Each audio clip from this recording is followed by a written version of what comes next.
Good evening, folks. Welcome to Super Points. I hope you are doing well. And we have been studying Super Points. Super Points is about the high yield material, okay? Whether you are preparing for USMLE, step 1, step 2, step 3, even board exams and NEET, FMG, UKMLE, whatever exam you are studying, this is the high quality material.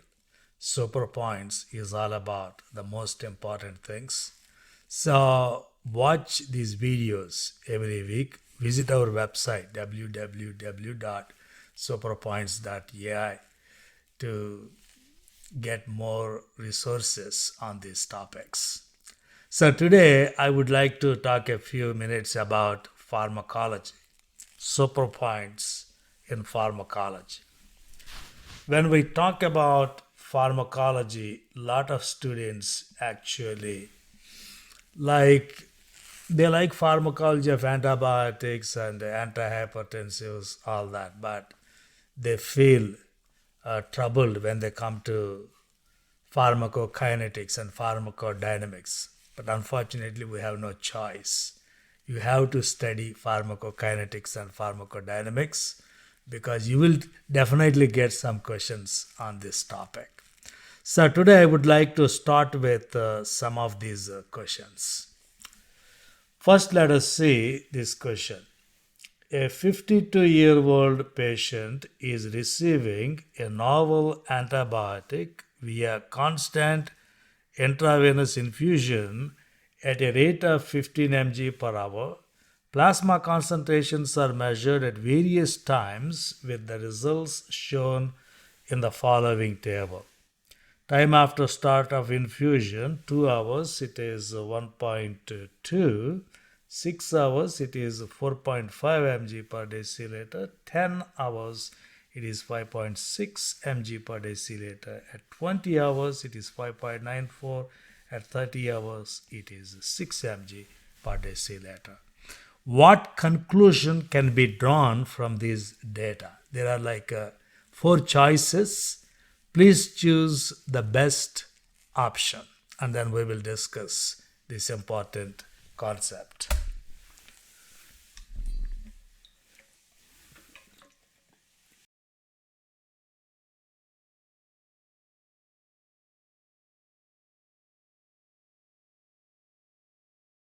So, the best conclusion you can get from this data is B. The half-life of the drug is 3 hours.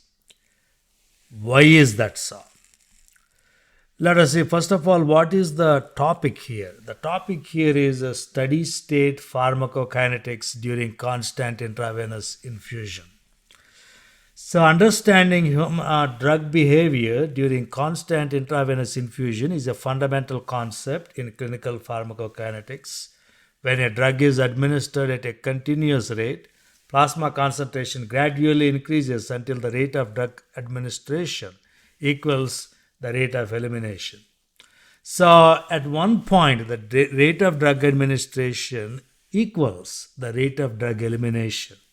At this point, the drug reaches steady state concentration, CSS.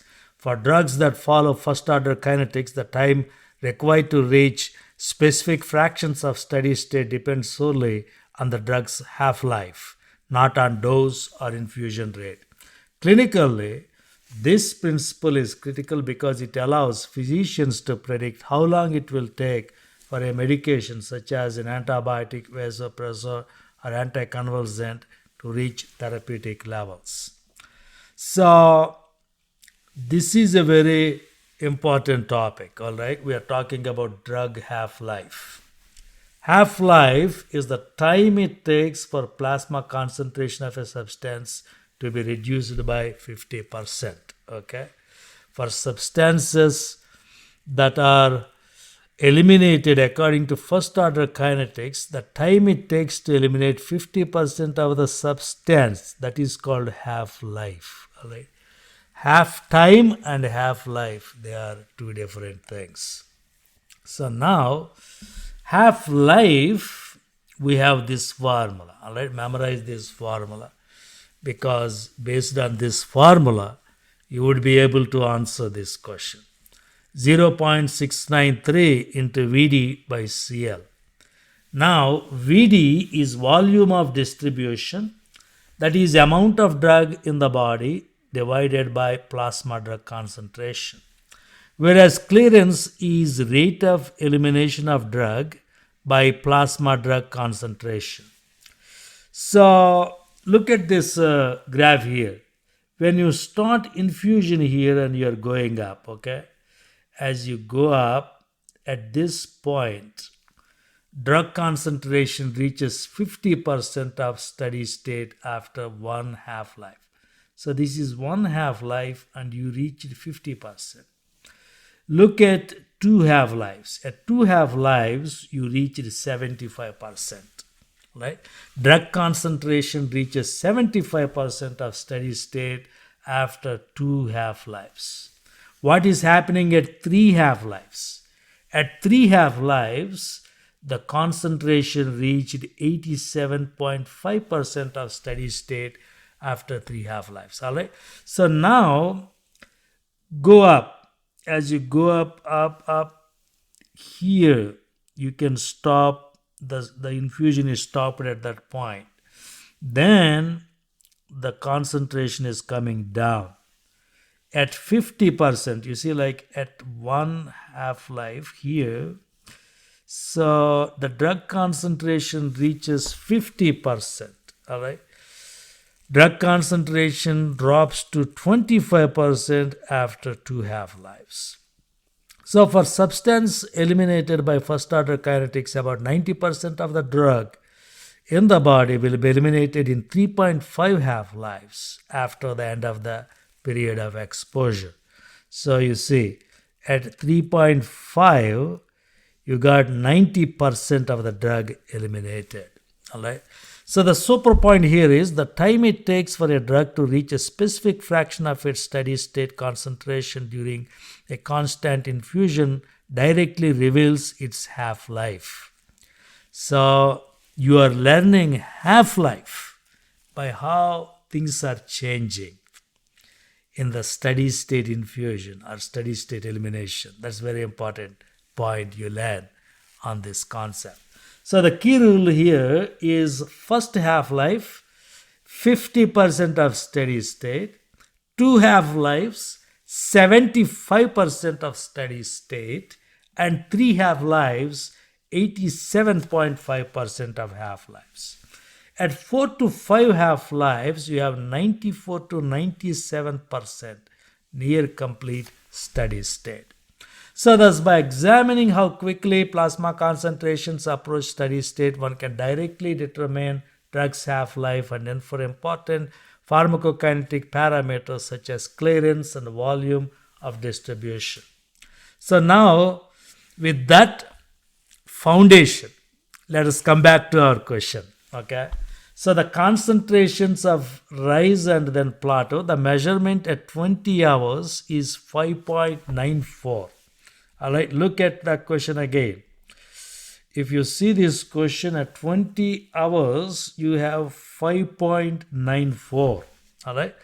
So coming back to the discussion, so at 20 hours, 5.9 is very close to the measurement at 30 hours, that is a 6. We can conclude that the steady state concentration is approximately 6 mg per liter.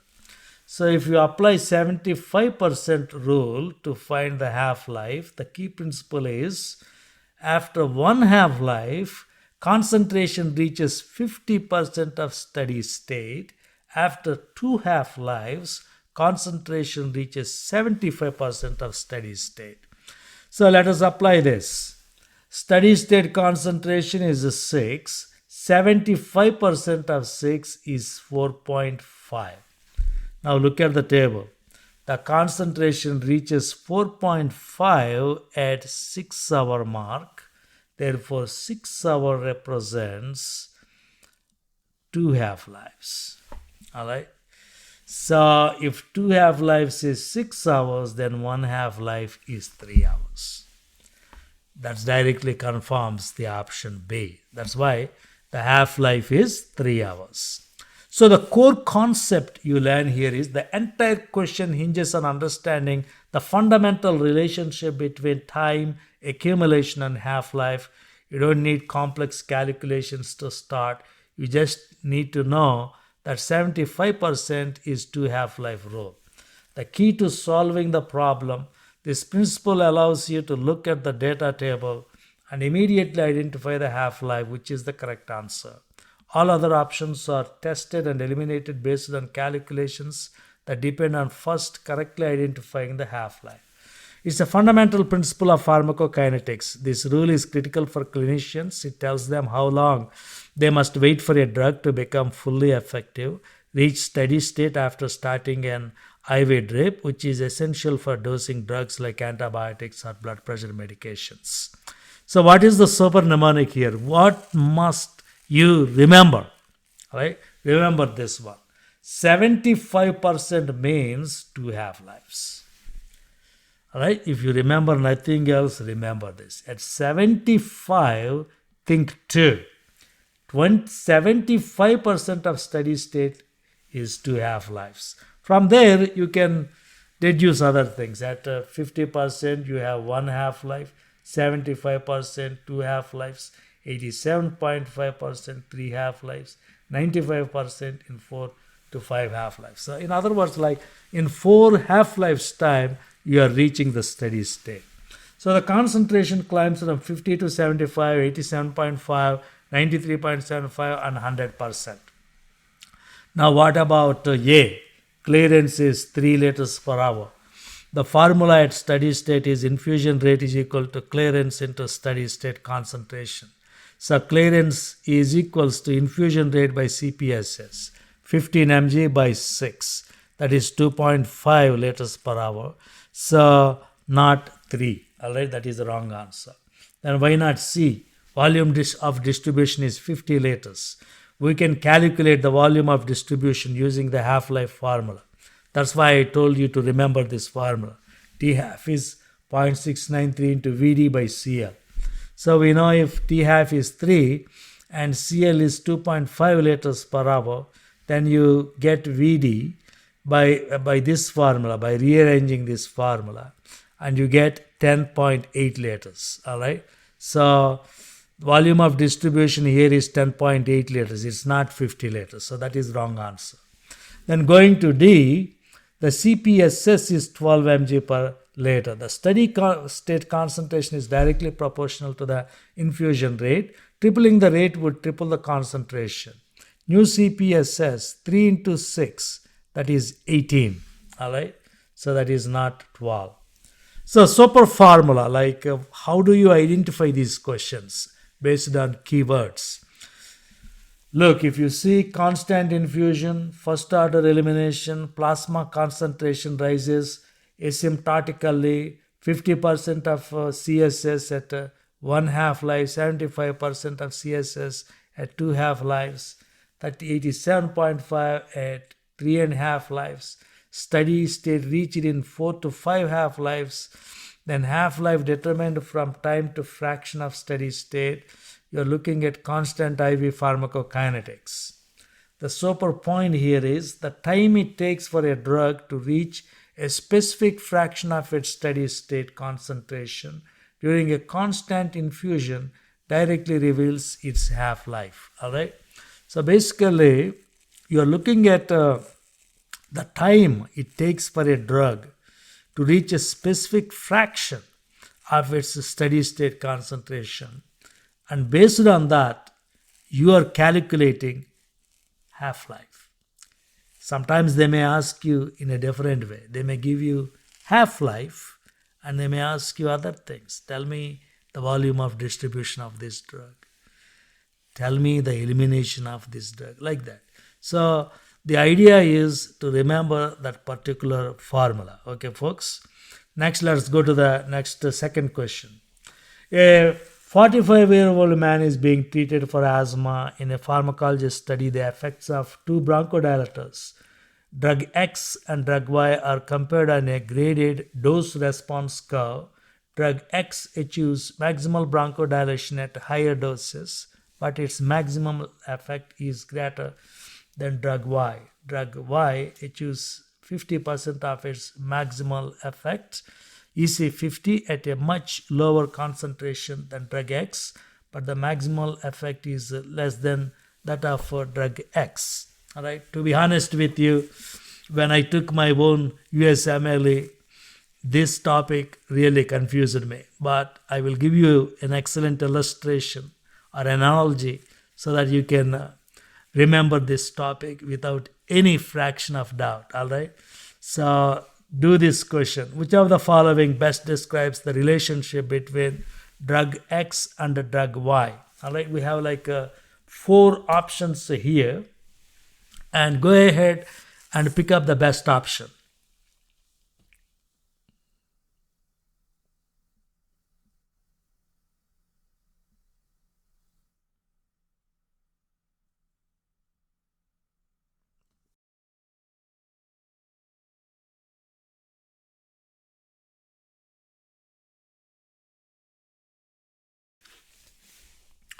So the best option here is B. Let us see what is this efficacy and potency is all about. So the topic here is drug potency versus efficacy in graded dose response curves. Understanding the distinction between potency and efficacy is fundamental in pharmacodynamics and is frequently tested in examinations. These properties are derived from the graded dose response curve, which plots drug concentration on the x-axis against biological effect on y-axis. 2 key parameters define a drug's pharmacodynamic profile. Emax, maximum effects, reflects efficacy, the greatest effect a drug can produce regardless of dose. EC50, high maximal effective concentration, reflects potency, the concentration required to produce 50% of the maximal effect. Efficacy determines the ceiling of therapeutic response, making it clinically more important when a strong effect is required. Potency indicates how much drug is needed to achieve a given effect, primarily affects dosing rather than maximal therapeutic capability. In comparative pharmacologic studies, one drug may demonstrate greater maximal effects while another achieves its effect at lower concentrations, higher potency, illustrating that these 2 properties are independent of one another.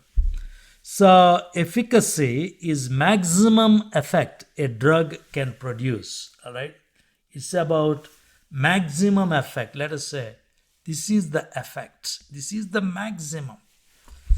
All right, that is the efficacy. Drug X has higher efficacy. All right, drug X has almost like that, it has higher efficacy. Drug Y has lower efficacy. All right, that is efficacy, so it is less efficacious.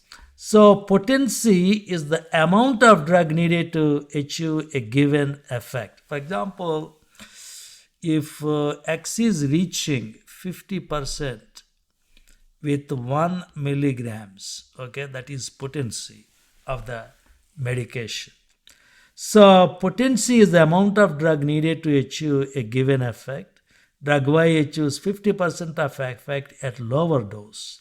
That means it's more potent.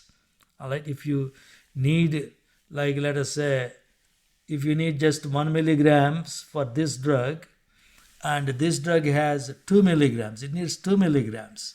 So this drug is reaching the same effect with less dose. So it is more potent. See? So that is the potency.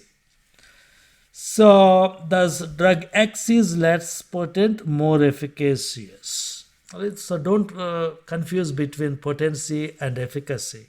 Let me give you this analogy, the car and driver analogy. Imagine you are trying to explain how fast 2 different cars go. 2 key concepts are top speed and how quickly it gets there. Okay, so top speed is like efficacy. So for example, if you are reaching 250 kilometers per hour,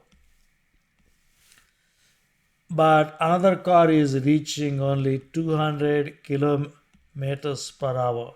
All right, so this is efficacy. So this first car has more efficacy. It can go a higher speed. All right, that is efficacy. So efficacy is like top speed.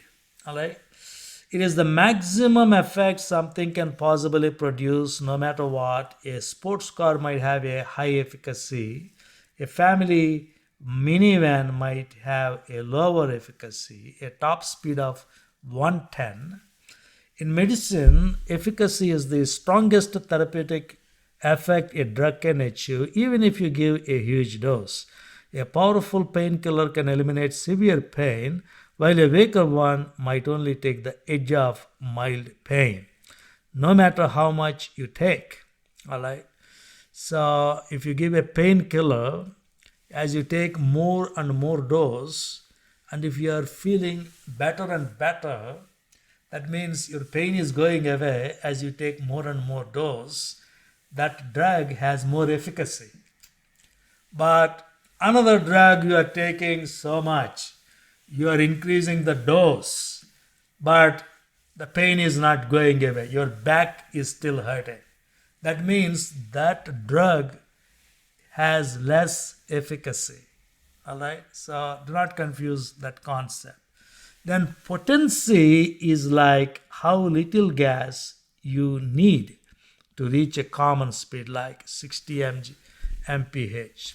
So let us say if you have two medications and one medication takes like you have to use like 1 gram to get the maximum effects. All right, 1 gram. And the another drug, you are using like 2 grams to reach the maximum effects. Now, the first drug is giving you pain relief at 20 milligrams. The second one is giving you pain relief at 500 milligrams. Which is more potent? This one is more potent because it is giving you pain relief at 20 milligrams. In other words, even though both have same efficacy, one is more potent than the other. You can also use the car analogy I gave you. The sports car can go up to 250 miles an hour, and the family van can go up to 200 miles an hour. So the sports car has more efficacy, you see.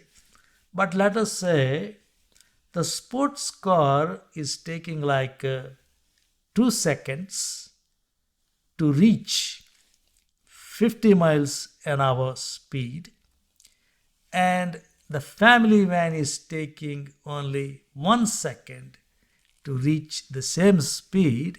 The family van has more potency. You see, that is how you need to look at this thing. So they are independent. A very high efficient car might reach 60 mph by pressing the gas pedal down just 1 inch. A less efficient car might need the gas pedal pressed down 3 inches to reach the same 60 mph, low potency. It needs a larger amount. So potency is the dose required to produce a specific effect, often 50% of the maximum effect. A highly potent drug works at a very low dose. A less potent drug requires a higher dose to have the same effect. So you need to be careful with more potent drugs. That means like they can become toxic or fatal at a very, very low dose, like cyanide. All right. So, key takeaways and big picture: efficacy is about what, while potency is about how much. So, efficacy is what is the maximum effect this drug can possibly do. That is the most important factor for a doctor choosing a drug. If a patient needs a strong effect, you need a high efficacy drug. All right. So, a patient wants a strong effect, he wants a very, very strong painkiller, then you need a high efficacy painkiller. Then potency is about how much. How much of the drug do I need to take to get a desired effect? For example, a patient came to you and said, Doctor, I got pharyngitis. Okay. Amoxicillin. Amoxicillin take 10 days. And he may say, 10 days? Oh boy, I can't take for 10 days. Give me something that works like in 5 days. Okay, azithromycin? Yes, azithromycin. I will take 5 days, like azithromycin.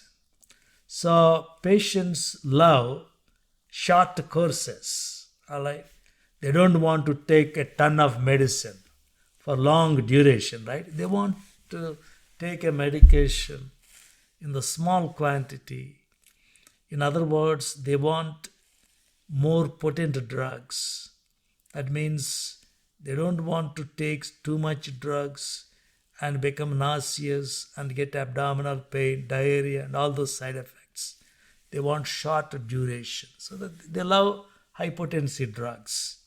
So how much is that concept? How this is often less important as long as the pill is a manageable size. A low potency drug just means the dose number and the prescription will be higher. They are independent. I already told you. These are independent things. A drug can be very potent but have low efficacy. Conversely, a drug can have high efficacy but less potent. All right. So the mnemonic here is EC50 is potency, Emax is efficacy. All right. So remember that EC50 is potency, Emax is efficacy. Now what about the incorrect answer? A is wrong. Drug X is not more potent, it needs higher dose. C is wrong because drug X is not more potent, only more efficacious. D is wrong because drug Y is more potent but not more efficacious. Super formula here is lower EC50, leftward shift on dose response curve, smaller dose required. That means higher potency, higher Emax plus greater maximal response, higher plateau on dose response curve, that is higher efficacy. Super point here is efficacy is the maximum effect a drug can produce, while potency is the dose needed to produce 50% of that effect. Competitive antagonists reduce potency, non-competitive antagonists reduce efficacy. All right, folks, remember this concept. You will definitely get a question on this concept. So make sure you are learning this important concept. Okay.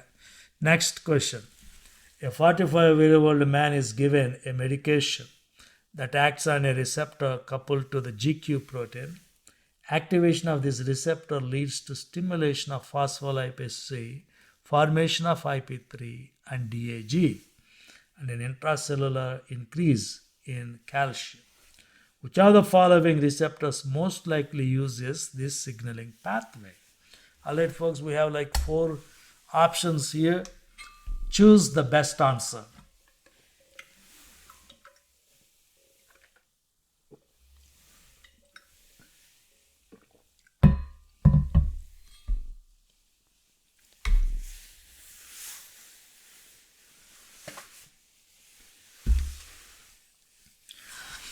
Alright, folks, like here the correct answer is A. Alright, what are we talking about here? So here GQ coupled receptors and the phospholipase C, IP3-DAG signaling pathway. Alright, why the heck do I need to learn these pathways? Because pathways are important in pharmacology because medications work through these pathways. There are tons of medications that uses these pathways. In fact, you must learn these pathways. They are important in physiology. They are important in pathology. They are important even in microbiology. I am going to explain how. And they are important in pharmacology. So, what in the world are these pathways? Let us see. Cell surface receptors transmit extracellular signals into intracellular responses through distinct second messenger systems. A major class of these receptors is the G protein coupled receptors, which exert their effects via three primary G protein subtypes: GS, GI, and GQ. Each subtype activates a characteristic intracellular signaling cascade, producing predictable physiologic effects that are heavily tested in pharmacology. Receptors coupled to GQ proteins activate phospholipase C, which cleaves membrane phosphatidylinositol 4,5-bisphosphate PIP2 into two second messengers. Inositol triphosphate IP3 increases intracellular calcium release from the endoplasmic reticulum. Diacyl glycerol DAG activates protein kinase C. So, what in the world are these G protein linked receptors? Look at this diagram. So, a G protein linked receptor embedded in a lipid bilayer. All right. So, they act differently. So, here, for example, this G protein, GI alpha.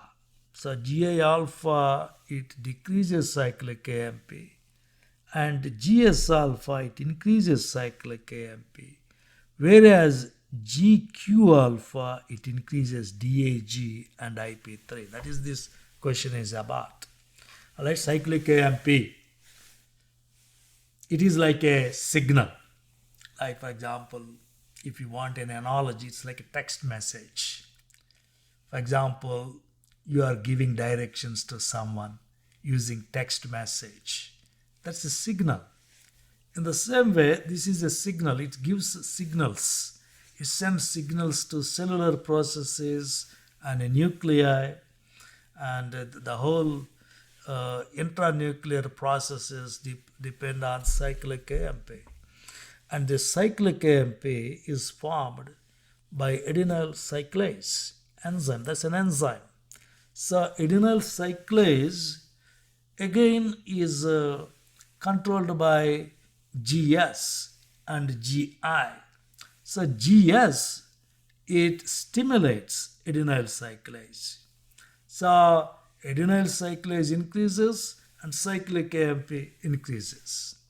On the other hand, GI, it inhibits adenyl cyclase. It's like a brake.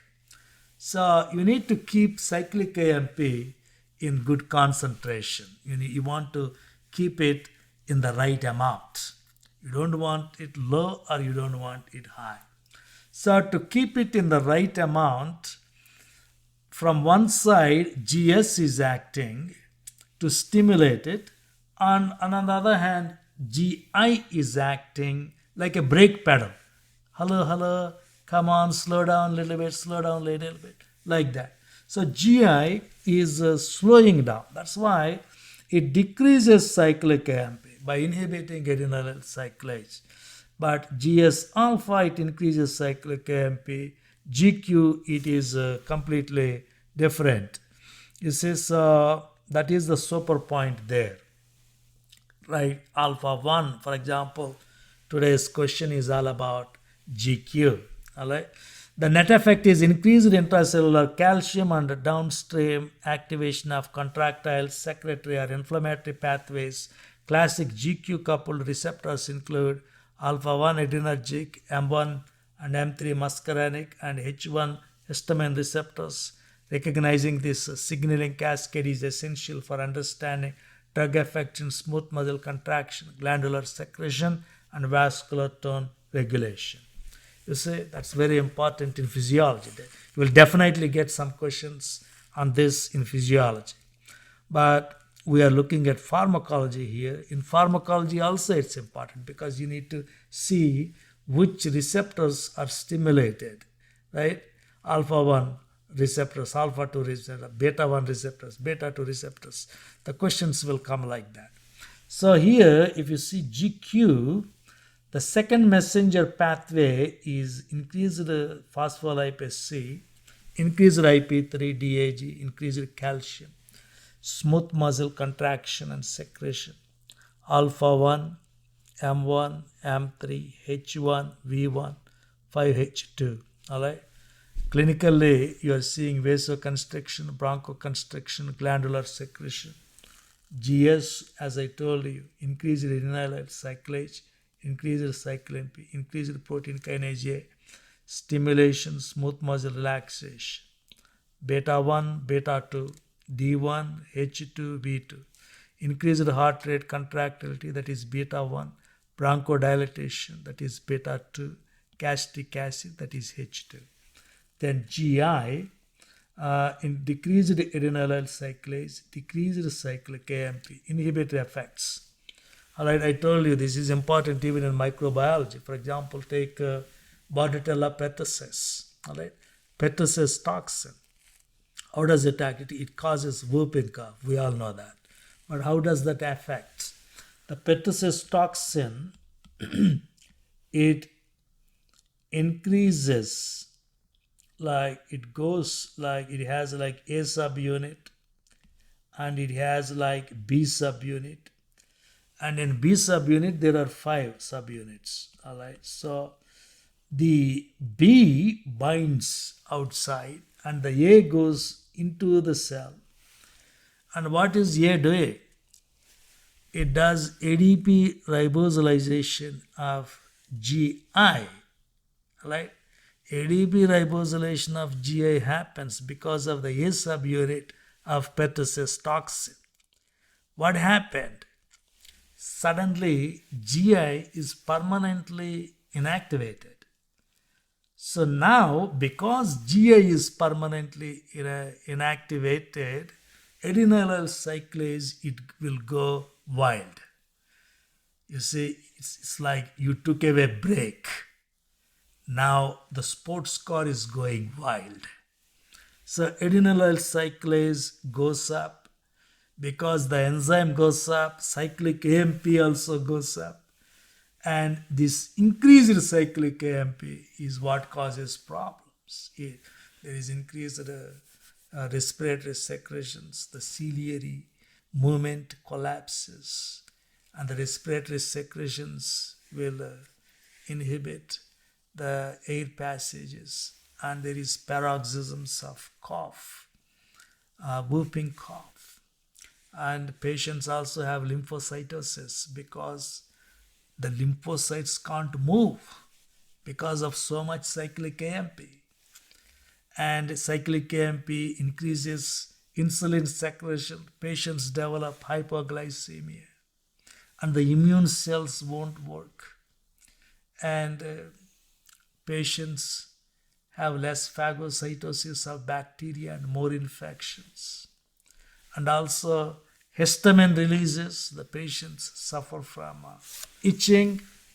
So all those effects we see in whooping cough start with inactivating this one GI. All right. So that is why even in microbiology, studying these G proteins is very, very important. So in pharmacology, because pharmacology, it goes upon our understanding of pathophysiology and microbiology, right? So that's why GI here, it acts on alpha 2, M2, D2, it decreases heart rate, decreases norepinephrine release, CNS dopamine modulation, all right? Ion channel, non-GPCR, direct ion influx, rapid depolarization, nicotinic ACH receptor, neuromuscular transmission, autonomic ganglia. So what is a supernamonic? What you must put to memory. That is supernamonic is all about. You need to put certain things to memory.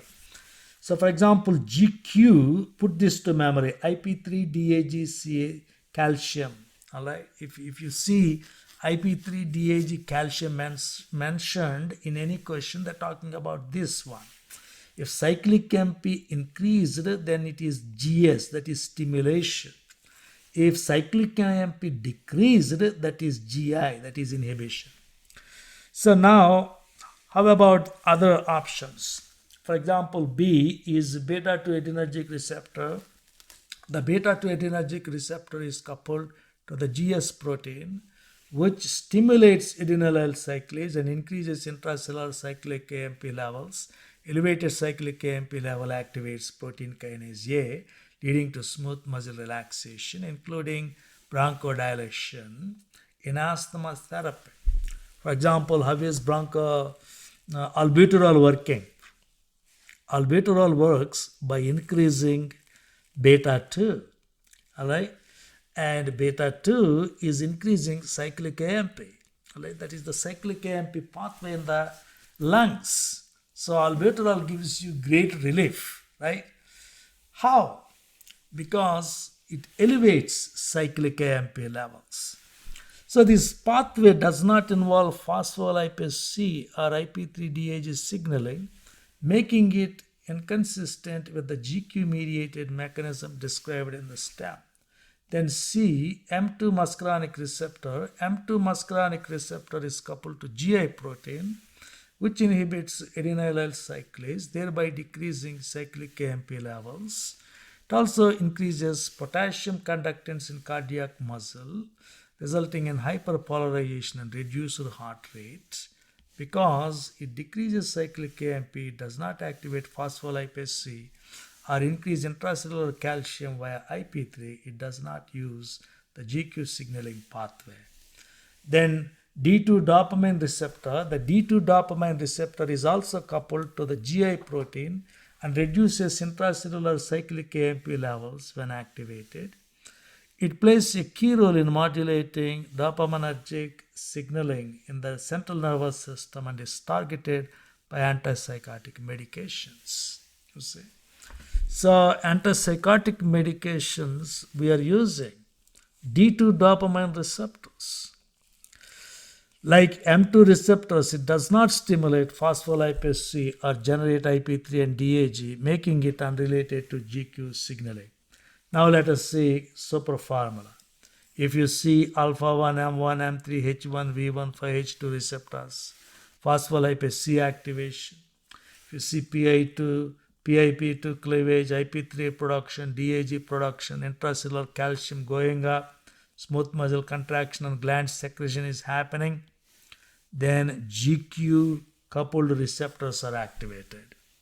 Super point here is receptor signaling pathways are distinct. GQ activates phospholipase C and increases IP3 DAG and intracellular calcium. GS increases cyclic AMP. GI decreases cyclic AMP. Alpha 1, M1, M3 and H1 receptors are classic examples of GQ signaling. All right, folks.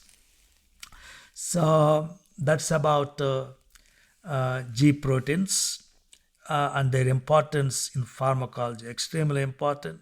So please take time to learn about that concept. You can rewatch these videos, all right? These are free videos after all. You don't have to pay anything.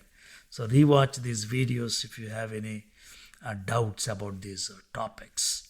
Next question. A 62-year-old man with atrial fibrillation is started on an experimental antiarrhythmic drug. The patient receives a 400 milligrams intravenous bolus dose. Immediately after distribution, the measured plasma concentration is 20 mg per liter. The drug is eliminated by first-order kinetics, and the clearance is determined to be 2 liters per hour. What is the approximate half-life of the drug? All right. So take your time and a few seconds. Choose the best answer. We want to know half-life of the drug based on the information we gave you.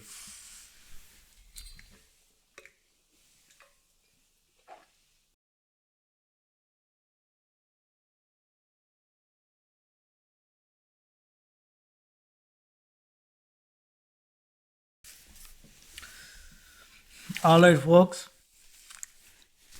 So this question is about drug half-life and its relationship to volume of distribution and clearance. Drug half-life is a fundamental pharmacokinetic parameter that describes the time required for the plasma concentration of a drug to decrease by 50% during first-order elimination. It plays a central role in determining dosing intervals, time to steady state, and duration of drug action.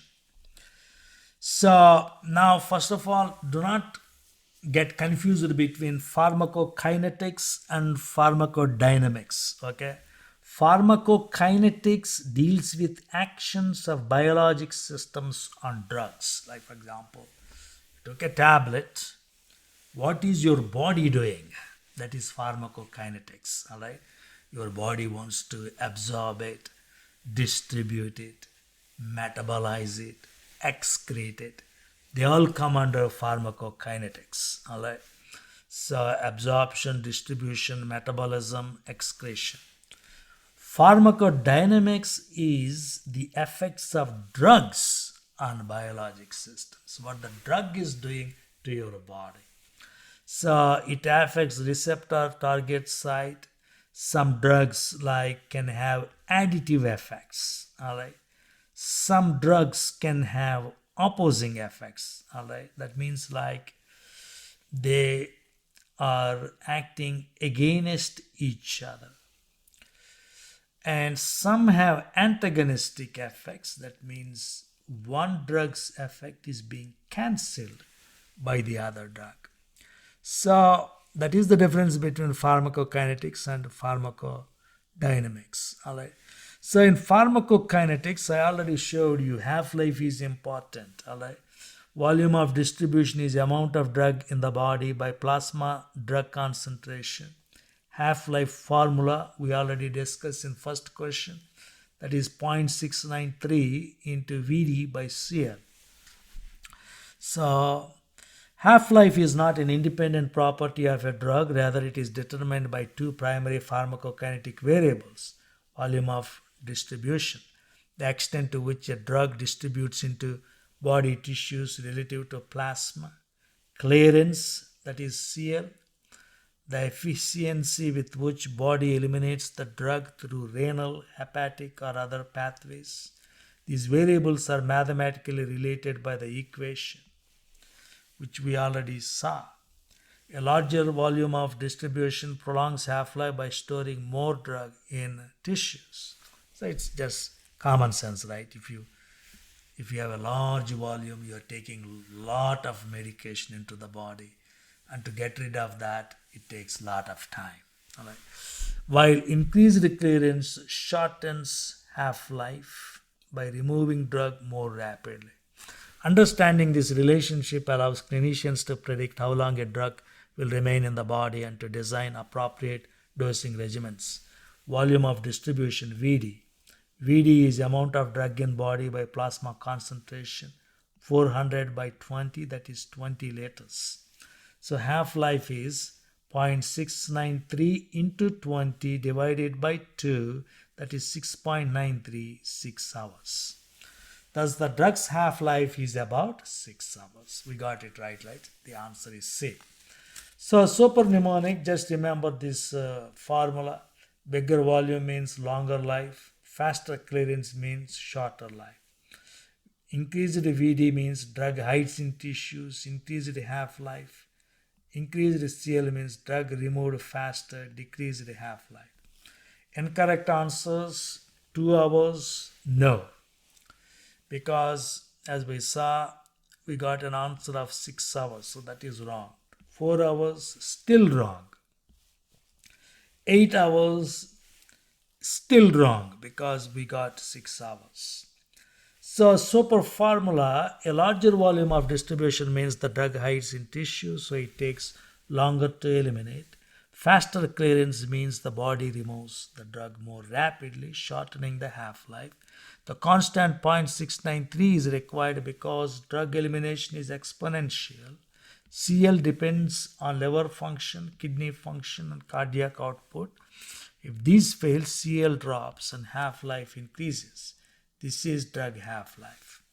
Drug half-life depends on both VD and clearance. A larger VD or lower clearance increases half-life, while a smaller VD or higher clearance shortens it. Alright folks, that's a very important concept. As I told you, you should know half-life in and out. Like they may come in calculations.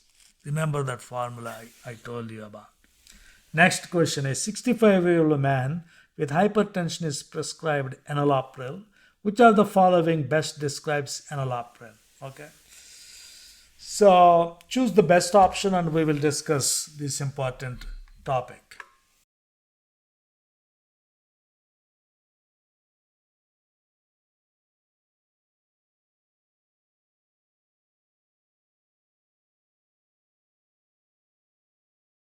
So here, the best answer here is C, because enalapril is a prodrug.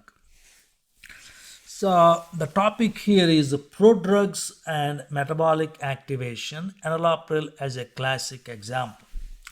So in pharmacology, a prodrug is an inactive or less active compound that requires metabolic conversion within body to produce its pharmacologically active form. This strategy is commonly used to improve oral absorption, enhance bioavailability, increase tissue penetration, or reduce adverse effects. Enalapril is a widely used angiotensin-converting enzyme inhibitor prescribed for hypertension, heart failure. It is administered orally as an inactive precursor and undergoes hepatic hydrolysis to form enalapril, the active metabolite that inhibits ACE. The conversion enhances its absorption and allows effective systemic activity after first-pass metabolism.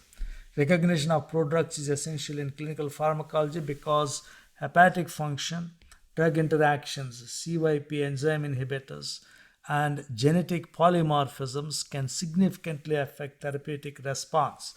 Classic examples include enalapril, codeine, levodopa, clopidogrel, all of which require metabolic activation to exert their clinical effects. Thus, enalapril is a classic prodrug example. So, supermnemonic is ELCC, the classic prodrugs. Alright, E is enalapril, L for levodopa, C for codeine, and C for clopidogrel. Alright, these are like prodrugs. They change to a different form after you take them. Alright. So enalapril becomes enalapril, levodopa becomes dopamine, and codeine becomes morphine. That's an important question. Codeine becomes morphine. Alright, that's another interesting question in toxicology. And clopidogrel becomes active antiplatelet metabolite. So incorrect answer A. Active drug. Alright. Enalapril is not pharmacologically active in its administered form. It must undergo hepatic hydrolysis to form enalapril, the active ACE inhibitor. Therefore, it is classified as a prodrug rather than an already active compound with intrinsic oral activity. B. Drug inactivated by first-pass metabolism. Drugs that are inactivated by first-pass hepatic metabolism experience reduced oral bioavailability, propranolol, nitroglycerin. In contrast, enalapril is intentionally designed to undergo first-pass metabolism for activation, not inactivation. Thus, this option describes the opposite pharmacologic principle. All right. So, you want enalapril to go through liver in the first-pass metabolism because it needs to be activated in the liver. But nitroglycerin you put under the tongue. Why? Because you don't want it to go through the liver. because if it goes through the liver and into the portal circulation, it loses its impact. But if you put it under the tongue, it bypasses the first pass metabolism, it bypasses the liver, it directly enters the systemic circulation. So the purpose there is to escape liver. The purpose here is to go through the liver. So you are taking a prodrug and sending it through the liver to activate it and make it an active medication. All right, folks, that's why B is wrong. Then D, drug excreted unchanged in urine. Some medications such as aminoglycosides are eliminated primarily unchanged via renal excretion. We all know that aminoglycosides can cause kidney problems and they do not require metabolic transformation. Enalapril, however, must first be metabolized to enalapril before exerting its therapeutic effect, making this option incorrect. So the super formula here, if you see a inactive or less active parent drug, it requires metabolic conversion, usually hepatic. It produces an active metabolite that mediates the therapeutic effect. They are talking about enalapril or levodopa, codeine or clopidogrel. That is prodrugs. All right, prodrugs are inactive precursors, enalapril, codeine, levodopa that require metabolism to be converted into their active therapeutic forms. All right, folks, that's a very interesting example. Let us go to the next question in the remaining time. A 55-year-old man with chronic angina is prescribed nitroglycerin for acute chest pain. The physician instructs him to place the tablet under his tongue rather than swallow it. This administration route is chosen primarily too. All right, folks. Rest of your life as doctors, you are going to prescribe nitroglycerin. All right, so you should know why you are saying keep it under the tongue. Why are you saying that? So answer this question and we will discuss it.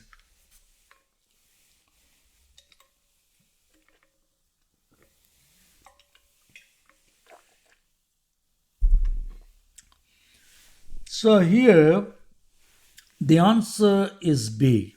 All right, it's avoid inactivation by hepatic first pass metabolism. So the topic here is first pass metabolism and sublingual drug administration, nitroglycerin as the classic example. So the first pass metabolism, that is pre-systemic metabolism, refers to the hepatic and intestinal enzymatic degradation of a drug before it reaches systemic circulation. When medications are taken orally and absorbed through the gastrointestinal tract, they enter the portal venous system and pass through the liver, where a substantial portion may be metabolized. This process can significantly reduce oral bioavailability, especially for drugs that undergo extensive hepatic metabolism. So, for example, sublingual nitroglycerin, you are taking this medication here and it is going directly into systemic circulation. Okay, nitroglycerin is almost completely metabolized by the liver if swallowed, rendering it ineffective. So nitroglycerin and enalapril are two different things when they go through the liver. For example, enalapril, you need to send it through the liver to make it active. But nitroglycerin, if you send it through the liver, it becomes ineffective. So you want to escape it. Now distribution, this blood go step by step. After being taken orally, the medication is absorbed by the digestive system. So if you take through the digestive system, what is happening? It is transported to the liver through the portal vein, right? That is the first pass effect. In the liver, the drug is metabolized by enzymes. The first pass effect can significantly reduce the amount of active drug that reaches the rest of the body, as the liver may inactivate it or prepare it for elimination. Entry into general circulation, the portion of the drug that remains active leaves the liver through the hepatic veins and enters the inferior vena cava. This blood then flows into the systemic circulation, delivering the medication to its target organs and cells in other parts of the body. So, if you take the medication and it is going through the stomach and it is going through the liver, you don't want to do that. All right. So, it's all about pharmacodynamics and pharmacokinetics. What do you want to do? If you want certain medications to escape liver, put it under the tongue so it can go directly into your systemic circulation. But if you want it to go through the liver, then put it in your belly. All right, folks, that is the concept we are learning here. So nitroglycerin is a prototypical example of a drug with high first-pass metabolism. Is swallowed, it is rapidly inactivated by hepatic enzymes, resulting in minimal therapeutic effect. To ensure rapid onset, adequate systemic levels during acute angina, nitroglycerin is administered sublingually. Sublingual absorption allows the drug to enter the systemic circulation directly via venous drainage into superior vena cava, thereby bypassing the liver and avoiding first-pass inactivation. Understanding first-pass metabolism is essential in clinical pharmacology as it determines route selection, dosing strategies, and drug effectiveness in acute settings. Supermnemonic. How do you remember this? Nitroglycerin SL. All right. Nitroglycerin sublingual. You can say skip liver. All right. Why are you doing this? Why are you doing this sublingual method?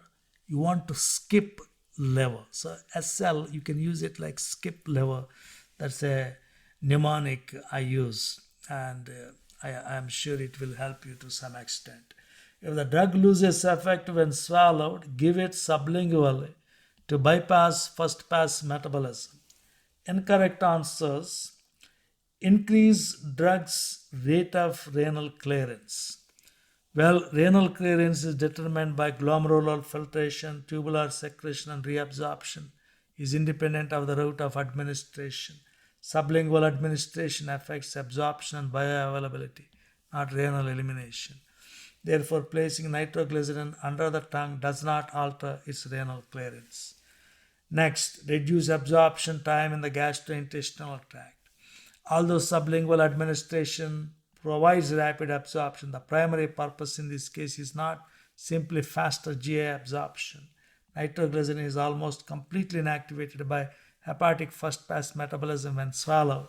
The key advantage of sublingual administration is bypassing the portal circulation and avoiding hepatic inactivation, not merely speeding absorption. D. Increase solubility. Well, lipid solubility is an intrinsic physiochemical property of a drug and is not altered by the route of administration. Sublingual delivery does not modify the drug's chemical structure or solubility. It only changes the pathway of systemic entry. So the super formula here is oral administration, absorption into portal circulation, extensive hepatic metabolism before reaching systemic circulation, nitroglycerin given via sublingual route. They're talking about first pass metabolism. All right, definitely we'll get one question on this topic, so make sure you have no doubts about it. So the first pass metabolism occurs mainly in the liver and gut wall, reducing oral bioavailability. Drugs like nitroglycerin are given sublingually to bypass this effect. All right, folks, as I told you, this is a topic you would be studying. All right, you would be prescribing these medications rest of your life. So you need to know why you are giving nitroglycerin sublingually. And that is all the time for today. And I hope you learned something from these videos. And we are going to discuss every subject and every question, most important question, so that you make the maximum points and get into the best hospital. All right, folks. So follow our videos every week and study the books we are releasing. Study the questions we are releasing and I am sure you will reap greater benefits if you follow this high yield content. And I will see you in the next episode. Please visit us at www.superpoints.ai. Thank you.